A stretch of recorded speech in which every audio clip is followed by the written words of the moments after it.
경남 진주에 사는 베트남 출신 이주 노동자 리시홍. 지금 홀로 살고 있는 리시홍의 집에는 유골함이 있다. 베트남의 전통에 따라 숨진 가족들의 유골함을 집안에 둔다.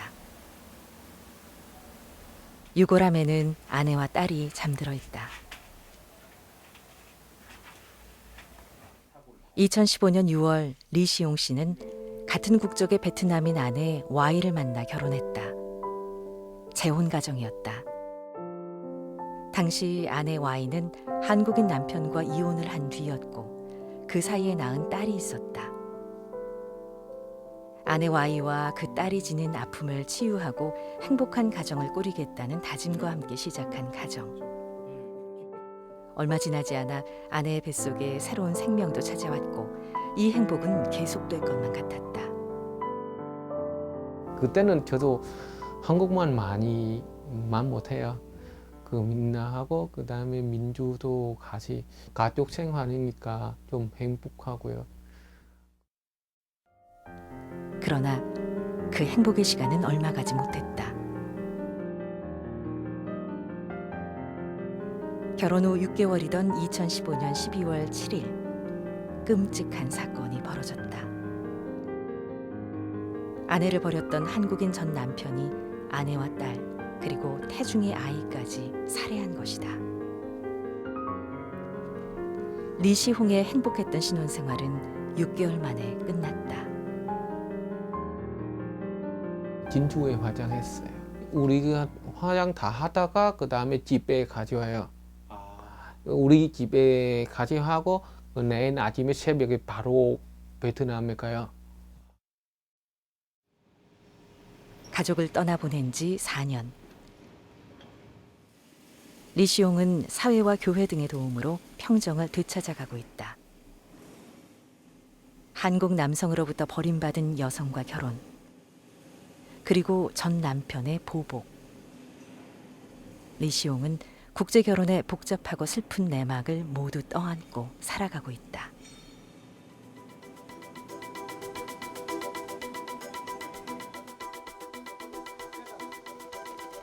인천시 부계동의 국제결혼 피해센터.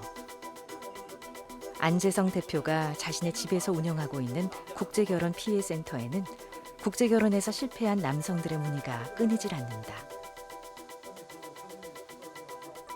매주 토요일에는 피해자들이 모여 자신의 처지를 이야기하며 서로를 위로한다. 안재성 대표가 운영하는 국제결혼 피해센터 다음 카페 회원은 18,000명이 넘는다. 안재성 대표가 국제결혼 피해센터를 운영하게 된 것은 자신도 국제결혼에 실패한 경험을 갖고 있기 때문이다. 2007년경에 우즈베키스탄 여성과 국제결혼 중개업체를 통해서 결혼을 하게 됐어요. 그런데 그 중개업자가 처음에 약속하고는 달리 상당한 그 사기 수법으로 저를 괴롭혔고 제대로 된 여성, 제가 원하는 여성이 아닌 다른 여성을 이제 소개를 한 거죠. 그리고 더욱 기가 막힌 것은 이 여성이 술, 담배를 하는데 저는 술, 담배를 못하기 때문에 굉장히 질색이거든요. 그리고 또 그 집안은 또 마약도 하는 집안이고. 국제결혼 피해센터에 모인 사람들은 대부분 안재성 대표처럼 울분에 차 있다. 머나먼 나라에 가서 결혼했으나 하룻밤 지낸 뒤 사라져 혼자서 귀국한 신랑.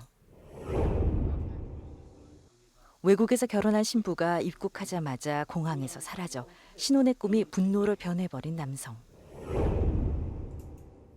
영주권을 얻자마자 신부가 어디로 가버렸다고 호소하는 남편. 이곳에 모인 사람들은 일반인들이 이해하기 어려운 사연을 갖고 있다. 나이 든 남편하고 마음에도 없이 결혼해놓고 나이가 너무 많다고. 한국에 와서는 이렇게 젊고 잘생긴 남자하고 다시 결혼하는 거예요. 동거한다거나 또 애인으로 삼고. 그때는 친구들끼리 남자친구하고 술 먹고 음식 먹는 것까지 동영상 찍어서 여기 올라온 게 있어요. 요번에 카톡 내용은 이제 저분하고 주고받은 걸 갖추려고 나서 5년 동안 떨어져 살자. 난 이게 행복하다. 돈만 줘라. 그러면 내가 너를 믿을 수 있다.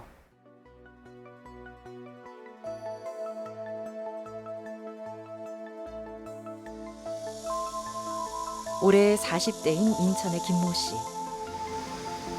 김 씨는 인터뷰 도중 자신의 손을 감싼다. 두 차례나 콩팥 이식을 한 탓에 주기적으로 발작이 일어나기 때문이다. 지난 2010년 캄보디아 여성과 결혼한 김 씨는 아내와의 사이에 초등학교 2학년인 딸을 두고 있다. 김 씨는 결혼 후 아내의 집으로 매달 30만 원, 40만 원 혹은 50만 원을 환전에 송금했다. 김 씨는 왜 어린 캄보디아 여성과 결혼했을까? 뻔한 거죠. 애기 낳고 싶어서. 속성이었어요. 그 결혼정보업체에다 얘기했으니까 그 아가씨든 여럿 있고 내가 가서 초이스하는 건데 사실상 솔직히 말해서 초이스 같은 거 싫었었어요. 그 중에서 사장님이 이 양반 괜찮다 해갖고 했었죠. 제가 원했던 건 아닌데.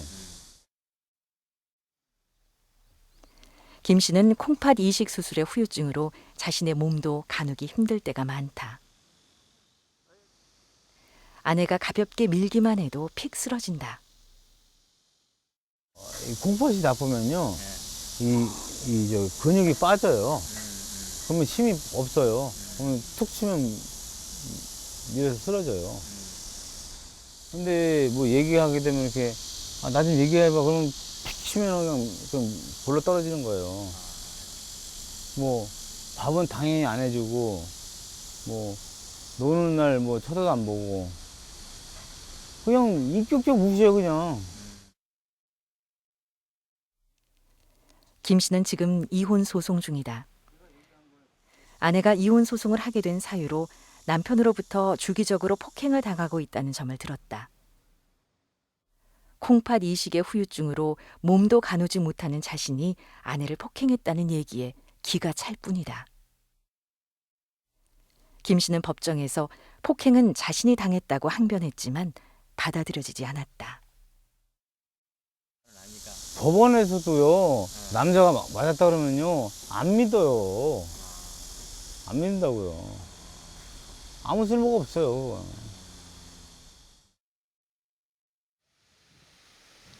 결혼 후 딸까지 낳고 10년 가까이 생활했던 한국인 남편과 캄보디아 아내는 언제부터 멀어졌을까?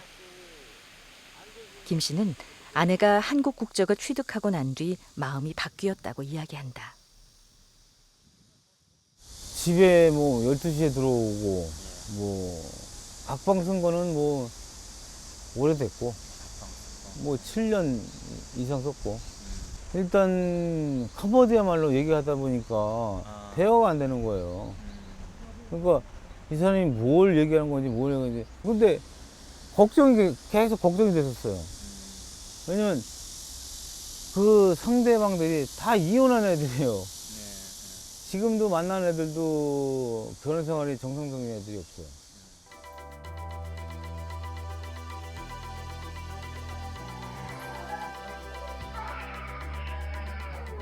반대로 한국인 남편으로부터 폭행당하는 이주 여성들의 사연이 언론에 자주 오르내린다. 전남 영암에서 일어나 전국을 떠들썩하게 했던 이주민 아내 폭행 사건처럼 국제결혼의 폐해는 어제 오늘의 일이 아니다. 그리고 그 피해자의 대부분이 여성이라는 것이 지금까지의 인식이다. 사실은 그동안 결혼이주 여성들이 폭행을 당하는 사례가 여러 차례가 있었습니다. 심지어 남편에 의해 살해까지 당하는 결혼이주 여성들이 여러 명이 있었습니다. 해외 이주 여성들은 일단 약자다. 한국말이 생소하고 한국 사회도 생소하다. 남편으로부터 폭행을 당해도 소통의 어려움 때문에 호소할 곳을 찾지 못한다. 폭행을 당해도 당장에 이혼 소송을 하거나 신고를 할 수 없는 것이 결혼 이주 여성의 현실이다. 휴대폰 영상으로 촬영했던 전남 영암의 폭행 사건처럼 여성들이 남편으로부터 당하는 폭행의 증거를 남긴다는 것은 쉽지 않은 일이다. 때문에 남편의 폭행을 입증하기가 어려운 상황. 그래서 폭행을 당했다 해도 당분간은 참고 살아간다. 결혼 이주 여성의 국적 취득을 위한 신원 보증 같은 체류 자격을 사실상 배우자가 결정하기 때문이다. 입증이 쉬운 거 아니잖아요. 남의 멋대 때리면 그게 어떻게 입증해요? 명의 없잖아요. 아무리 엑스레이 찍어도 안 나와요.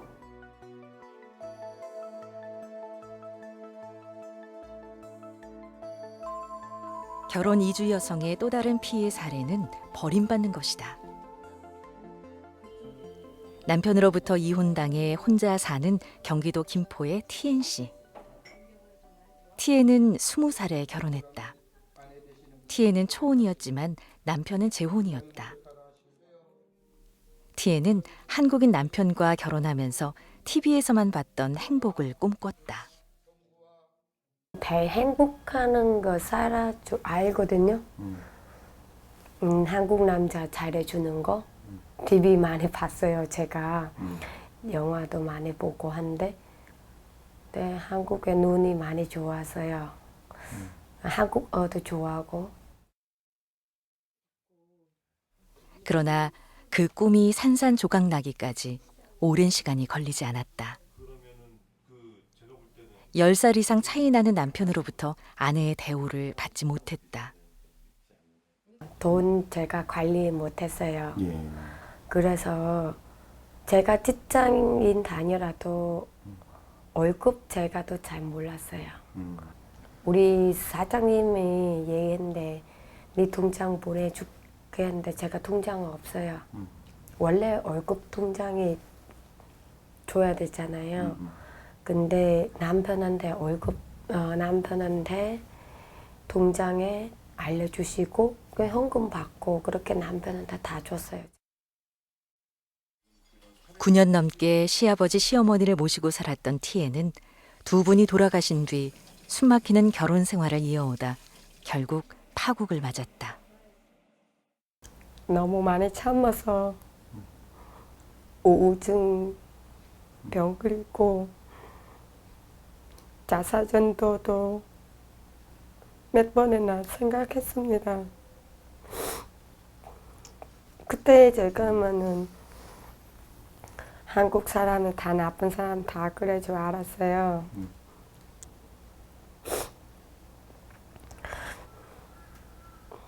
어디 때리면 제가 병원에 가서 숨었어요.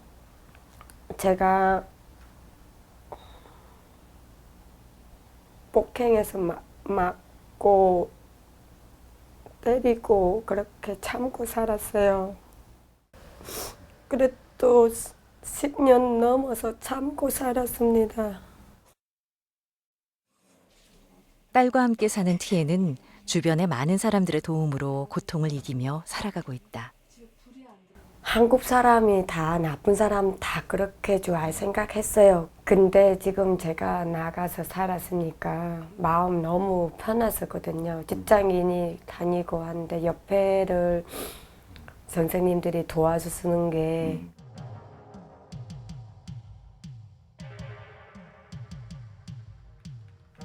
대부분 한국 남성과 외국 여성 사이에 맺어지는 국제 결혼.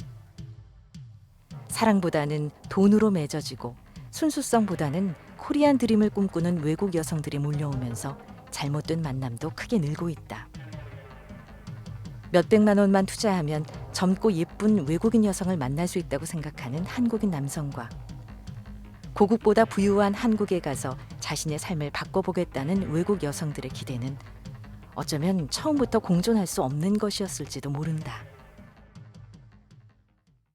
정말 내가 배우자를 사랑해서 오기보다 결혼이라는 무기를 통해 가지고 한국이라는 나라에 내가 가야 되겠다. 또 경제적인 어떤 또 취업이나 이런 것을 통해서 우리 가족을 살려야 되겠다. 그런 뜻에서 또 이 결혼이라는 비자를 이용하는 여성들도 꽤나 있어요. 그런 분들은 뭐 한국에 오자마자 뭐 공항에서 뭐 벌써 결혼 초청장을 받고 한국의 공항에 도착하자마자 이제 감쪽같이 사라지는 경우.